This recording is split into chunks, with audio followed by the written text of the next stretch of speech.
Hi everyone, मेरा नाम अभिषेक है और अगर इस प्लेटफॉर्म पे होने वाले डिस्कशन से आपकी पर्सपेक्टिव में कुछ ऐड होता है तो प्लीज़ सब्सक्राइब करो, लाइक करो और कमेंट में फीडबैक दो जो भी आप सोचते हो। आज एक वीडियो जिसमें क्वेश्चन ये है, अभिजीत चावड़ा जी की वीडियो जिसमें क्वेश्चन ये है कि नेहरू या गांधी में से कौन इंडिया के डिस्ट्रक्शन के लिए ज़िम्मेदार है। अब मेरी नज़र में बेसिकली ये क्वेश्चन ही गलत है, तो इसलिए मैं क्यूरियस हूँ कि इसका क्या जवाब आएगा। क्वेश्चन जस्ट गलत नहीं है, मल्टीपल लेवल्स पे गलत है। पहला लेवल ये है कि कभी भी किसी चीज़ नहीं, पहला लेवल ये है कि इंडिया का डिस्ट्रक्शन हुआ ही नहीं है एक्चुअली।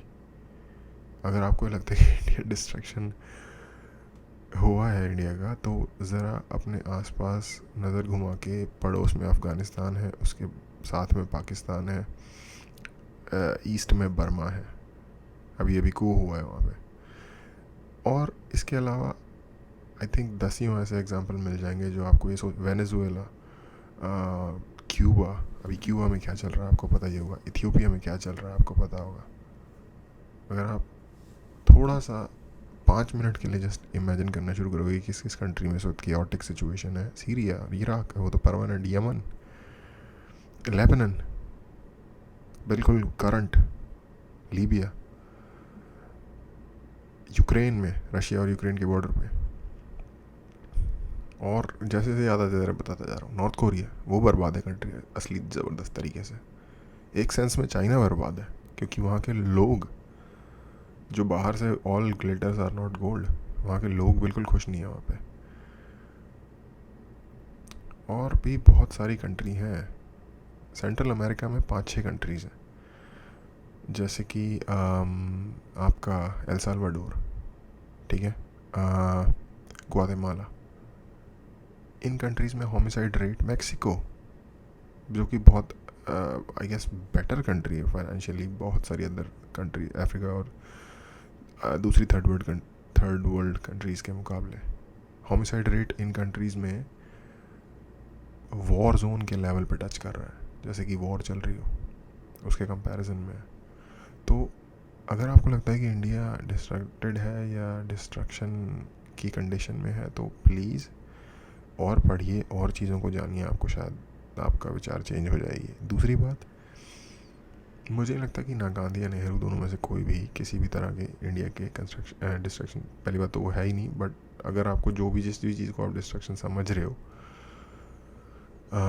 किसी नेगेटिव, बहुत बड़े नेगेटिव इम्पैक्ट के लिए रिस्पॉन्सिबल है। देखो, इंग्लिश में एक मुहावरा होता है, हाइंडसाइट इज़ 20/20। हाइंडसाइट मतलब जो हो चुका है उस पे जो आपकी नज़र है वो 20/20 है। 20/20 विजन का मतलब होता है कंप्लीटली परफेक्ट विजन। बेसिकली मुहावरे का मतलब ये है कि जो हो चुका होता है ना, उसके ऊपर आप परफेक्ट प्लानिंग कर सकते हो, बट उसका कोई फ़ायदा नहीं है क्योंकि वो हो चुका है। इस मुहावरे से अगला मतलब ये निकलता है कि रियल टाइम में किसी चीज़ के लिए डिसाइड करना और पास्ट में कोई चीज़ जो हो चुकी है उसके लिए डिसाइड करना, ये दो डिफरेंट चीज़ें हैं। हम एज नॉर्मल पीपल, हमारी एक जॉब होती है और एक फैमिली होती है, उसको संभालने में भी हम अक्सर सारी चीज़ों को फुलफ़िल नहीं कर पाते। हम उठने में लेट हो जाते हैं, कभी जॉब पे लेट हो जाते हैं, कभी काम को कंप्लीट नहीं कर पाते हैं। अगर हम किसी और फील्ड में हैं तो उन चीज़ों में हम परफेक्ट नहीं हैं, हमें से कोई परफेक्ट नहीं है। तो हमें ये नहीं मानना चाहिए कि अगर जो पहला प्रधानमंत्री था, जो कि जिसको कि एक नेसेंट कंट्री मिली थी, वो बंदा, वो भी आई मीन इंडिया अपनी इस शक्ल में पहली बार दुनिया में आया था। इससे पहले इस शक्ल में इंडिया में नहीं था, जब था तो इससे भी बड़ा था, और नहीं था तो फ्रेगमेंटेड भी था। मॉडर्न टाइम्स, कंट्री रन करने का एडमिनिस्ट्रेशन का बिल्कुल ही डिफरेंट तरीका। पूरी दुनिया में बहुत सारे लोग आपके पीछे थे, आपके टूट जाने के लिए कोशिश कर रहे थे और उनका फ़ायदा था उसमें। उस सिचुएशन से, बिल्कुल नाजुक दौर से, अगर किसी बंदे ने कंट्री को निकाल के एटलीस्ट इस सिचुएशन में ले आया कि आज वो country one of the most powerful, economically prosperous country है और कंटिन्यूसली ऊपर ही जा रही है एक डेमोक्रेटिक तरीके से, उस बंदे को मैं फेलियर नहीं मान सकता इनफैक्ट। और ये तो डिस्ट्रक्टर तो बहुत दूर की बात रही। हम सब में कमियाँ, गलतियाँ हम सब से होती हैं। मुझे लगता है उस बंदे से शायद बहुत सारे लोगों के मुकाबले कम गलतियाँ हुई थी उस वक्त में। आज़ाद हुए और जितने भी मुल्क हैं उनको ज़रा आप उठा के उनके बारे में देखो कि उन कंट्रीज़ में क्या चल रहा है। यूगोस्लाविया नाम की एक कंट्री होती थी, एग्जिस्ट ही नहीं करती एनी मोर। 5-7 कंट्रीज़ बन गई उसको टूट के। क्रोएशिया, सर्बिया, मोंटेनेग्रो, ये सारी कंट्रीज़, बॉस्निया, इजिप्ट हमारे लगभग कुछ ही साल के अंतर पे आज़ाद हुआ। ये नेहरू के ये सारे कंटेम्प्रेरी हैं नेहरू के, जो ये इन सारी कंट्रीज़ के बड़े बड़े लीडर हैं, इंडोनेशिया वगैरह के। इंडोनेशिया तो फिर भी थोड़ा सा बेटर हालत में है। For example Egypt, civil war अभी अभी ख़त्म हुई है। अभी रोटेशन में जिसे कहते हैं डिक्टेटरशिप आती रहती है। तो हम बहुत बेटर हालात में हैं। हाँ, और बेटर हो सकते हैं, उसकी कोशिश जारी रहनी चाहिए। और गांधी जी को जहाँ तक उनका सवाल है ना यार, मुझे लगता है कि वो बंदा ना अपने वक्त से 500 साल पहले पैदा हो गया। उस बंदे की जीनियस मुझे नहीं लगता हर कोई इंसान समझ सकता है। हाँ, कुछ इम्प्रैक्टिकल ज़रूर होगा। पहले पैदा हो जाएगा मतलब कि इस वक्त उनकी थ्योरीज काम नहीं कर रही सही से, ये मैं मानता हूँ। सामने वाले के अंदर के इंसान को एक्चुअली वो ठीक थे अपनी जगह, और उस ठीक होने का हमें फ़ायदा भी मिला है। बहुत सारे लोग कहते हैं कि देश को असली आज़ादी सुभाष चंद्र बोस जी के जो स्ट्रगल था उससे मिली है। ऑफ कोर्स वो भी एक कारण रहा होगा, नो डाउट। लेकिन और मैं उन लोगों में से नहीं हूँ जो कहते हैं कि गांधी जी ने देश को आज़ादी दिलवाई है सिर्फ। पर हाँ, एक बहुत बड़े लेवल का देश में एक जिसको अवेयरनेस कहते हैं वो उन्होंने ज़रूर फैलाया है। बहुत सारे फैक्टर्स थे जिसकी वजह से हमें आज़ादी मिली है। कुछ फैक्टर्स ऐसे थे जो इंडियंस या ब्रिटिशर्स दोनों में से किसी कंट्रोल में नहीं थे।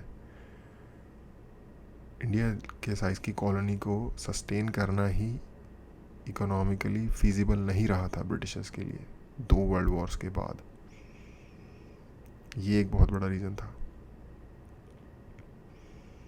तो मेरी नज़र में तो ये क्वेश्चन ही काफ़ी हद तक गलत है। बट एनीवेज, अगेन मुझे लगता है शायद वीडियो से लंबा तो इंट्रोडक्शन हो गया वीडियो का। देखते हैं उनका क्या कहना है। Did too much influence of the so-called Gandhian philosophy, leftist teachings, and the Nehruvian socialistic regime drove away India's fighting spirit? It is mostly the influence of the Gandhian philosophy that has caused this. Again question ही बड़ा vague है। Fighting spirit क्या होती है, और क्या वो gone है कि भी नहीं है, या ड्रू अवे हो भी गई है कि नहीं हो गई? क्या अगर हमारे देश पे कभी भी हमला हुआ हमने उनसे लड़ाई नहीं की, हमने मुकाबला नहीं किया? क्या अगर हमें जब कश्मीर की एनेक्सेशन ट्रीटी साइन कर दी थी महाराजा हरि सिंह ने, तो क्या हमने वहाँ पे अपने ट्रूप्स नहीं उतारे? जहाँ ज़रूरत थी क्या हमने वहाँ फाइट नहीं किया? अगर फाइट की बात हो रही, लिटरल फाइट की। सेकंड चीज़ कि क्या हम अगर फाइट को एक दूसरी सेंस में देखें, क्या हम डेवलप होने के लिए, अपनी कंट्री को बेटर बनाने के लिए फ़ाइट नहीं कर रहे हैं? बहुत सारे लोग नहीं भी कर रहे, लेकिन बहुत सारे लोग कर भी रहे हैं। तो अगेन ये क्वेश्चन बहुत वेग है। और जस्ट अगर सिर्फ जंग की बात है तो उसमें तो हम एक्चुअली आज़ादी से पहले भी इन्वेडर्स ही यहाँ आते रहे। हम आउटवर्ड लड़ने नहीं गए किसी से भी अप अंटिल लाइक लास्ट 1500 साल में। तो या ये क्वेश्चन पहली बात तो थोड़ा ज़्यादा क्लियर होना चाहिए। Indians have a very strange, unrealistic view of the world. Sports is about brotherhood and friendship. India's national motto is Satyameva Jayate, but India's politicians act in the exact opposite manner. India's education system, इस बात से मैं 100% agree करता हूँ।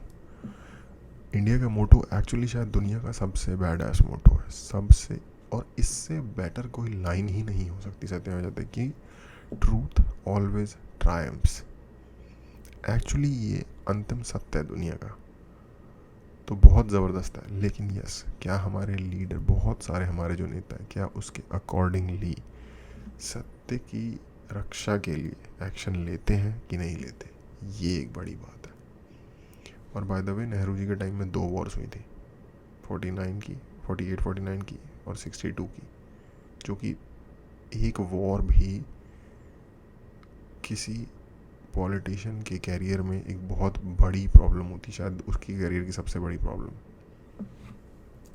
Is full of lies. So where is Satyamev Jayate? It is actually Asatyamev Jayate. If you look at India's education system, the way it distorts history, the false things it teaches children, it's all about falsehoods and distortions and lies.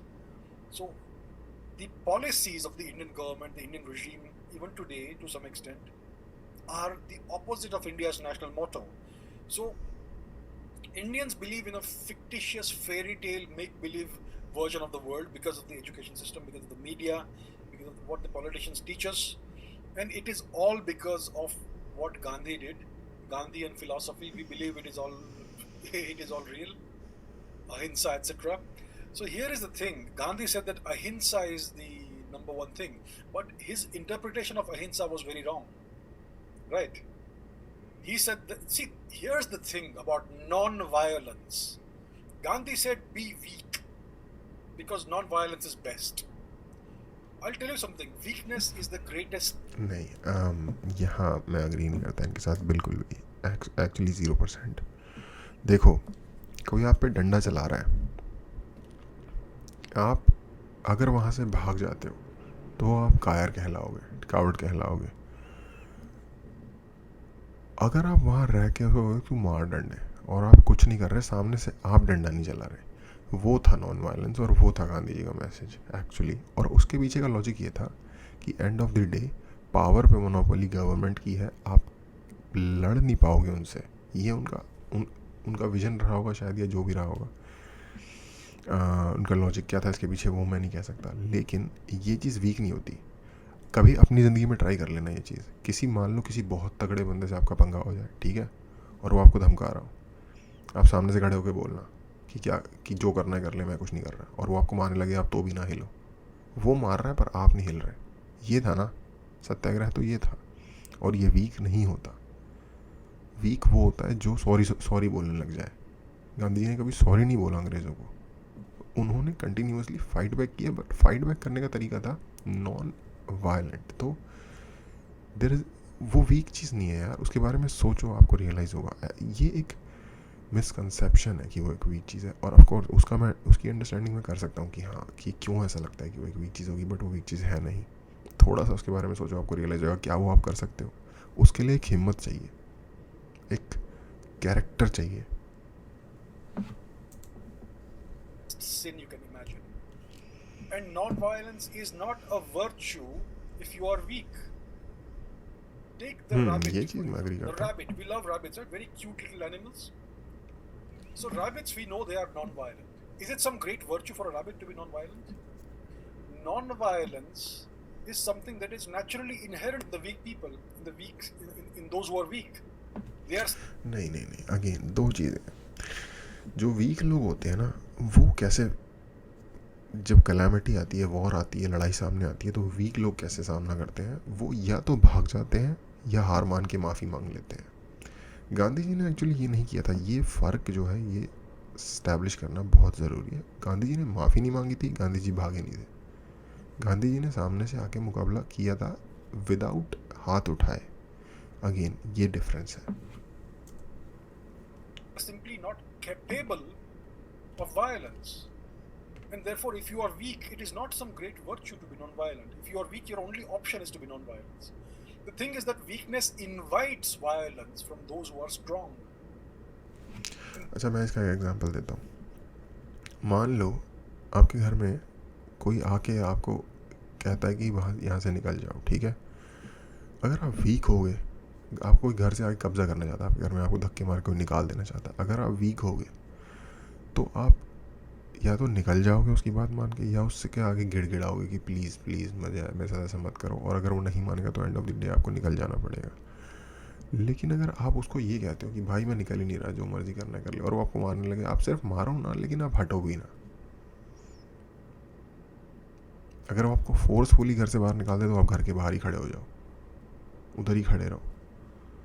ये ठीक है, मुकाबला करने का तरीका different है, but क्या ये मुकाबला नहीं है? गांधी जी की सोच शायद ये थी कि जो मेरा अंदाज़ा है कि अगर हम वायलेंस करेंगे ना, तो वायलेंस में डेफिनेटली स्टेट हमसे आगे है, उसमें स्टेट स्ट्रांग है। तो सामने वाले के उसमें मत खेलो, समझ रहे हो ना? सामने वाले के क्या कहते हैं उसे, जहाँ जिस चीज़ में सामने वाला स्ट्रांग है उस प्लेटफॉर्म पे मत खेलो। अपने प्लेटफॉर्म को इतना स्ट्रांग बनाओ कि सामने वाले को तुम्हारे प्लेटफॉर्म पे आके खेलना पड़े। ठीक है, सामने अपने कोर्ट में खिलवाओ सामने वाले को जहाँ तुम स्ट्रांग हो।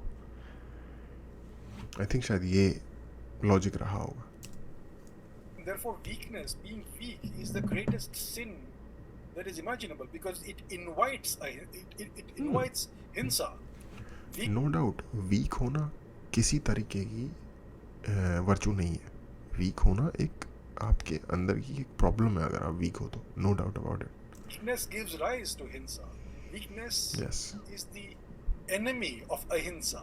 If you want real ahimsa, if you want real non-violence, you have to develop and cultivate strength and power. And when you develop and cultivate strength and power, you become यार जब भी मैं recording करता हूँ कोई truck या कोई boosted sound वाला कार वाला ज़रूर यहाँ से जाता है।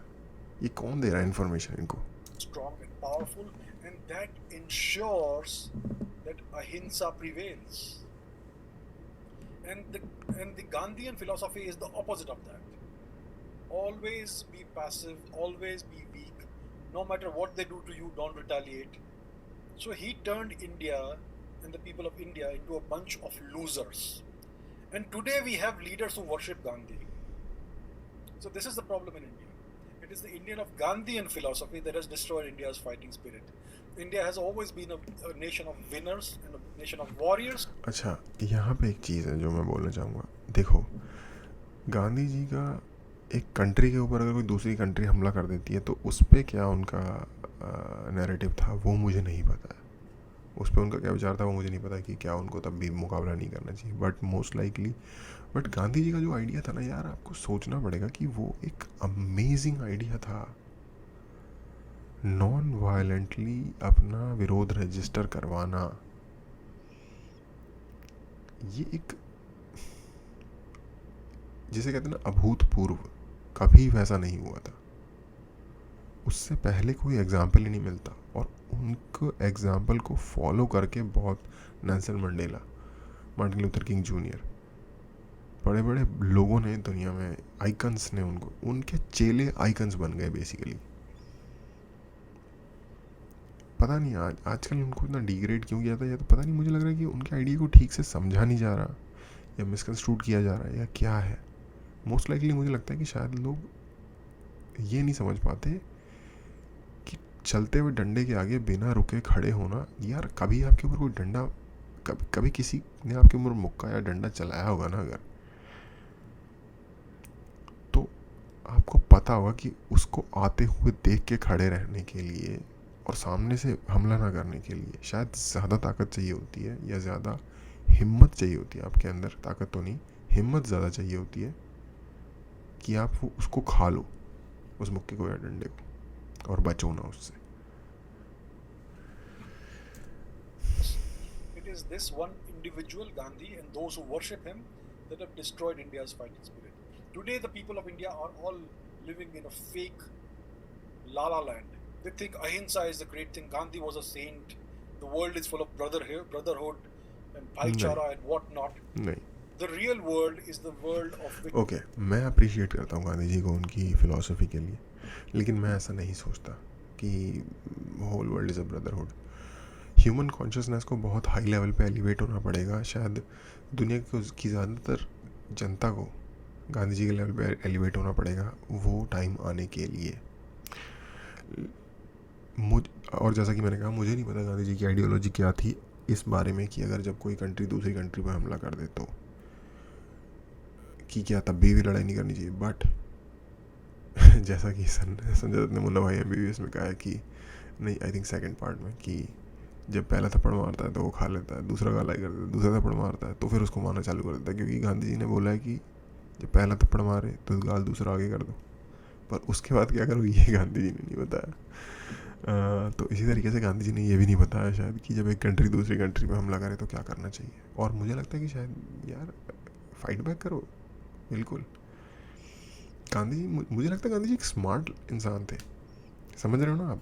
उनका उनका तरीका वो था कि यार जब आप इस तरीके से मुकाबला करोगे ना तो आपके अगेंस्ट कोई सवाल नहीं उठाया जा सकता कि भाई ये रकस मचा रहे हैं या ये क्योस मचा रहे हैं कंट्री में, तो इनको पकड़ लो, ये आतंकवादी हैं। आपके खिलाफ इस तरीके के कोई इल्ज़ाम नहीं लगाए जा सकते अगर आप पीसफुल प्रोटेस्ट करते हो तो, नॉन वायलेंट प्रोटेस्ट करते हो तो। और जो हुआ, लेजिटिमेसी बनी।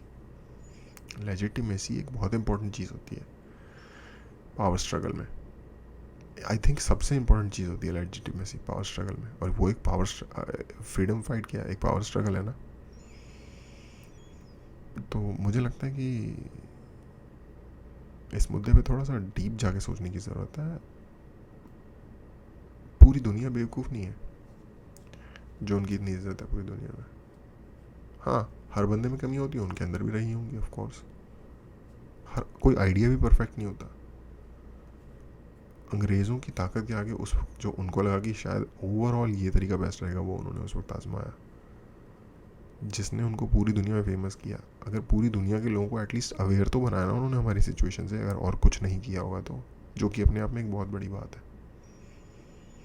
तो आई थिंक मुझे लगता है कि हम थोड़ा सा इनजस्टिस करते हैं उनके साथ जब हम उनको बहुत ज़्यादा ब्लेम कर देते हैं अपनी सिचुएशन के लिए।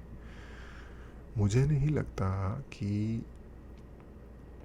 इंडिया की जो टेंडेंसी, आई मीन आप कैसे डिफाइन करोगे कि इंडियन वीक है, इंडियंस वीक है? कहाँ वीक है? कहीं वीक नहीं है। आई थिंक दुनिया की सबसे, अगर आप उन इंडियन की बात करो जो इंडिया से बाहर जाते हैं, दुनिया की सबसे कामयाब एक्सपैट पॉपुलेशन है ऑलमोस्ट हर कंट्री में और ऑलमोस्ट हर फील्ड में। आई थिंक एंटरटेनमेंट में उतना नहीं, लेकिन उसके अलावा ऑलमोस्ट हर फील्ड में, इंजीनियरिंग, मेडिकल, पॉलिटिक्स, लॉ, हर फील्ड में, जर्नलिज्म। तो ये पाने के लिए फाइटिंग स्पिरिट होनी चाहिए ना अंदर। तो मुझे लगता है पहली बात तो हमारी फाइटिंग स्पिरिट मरी है। मुझे लगता है हम हर तरीके से अलाइव एंड वेल हैं, बहुत ज़बरदस्त स्पिरिट है हमारी फाइटिंग की।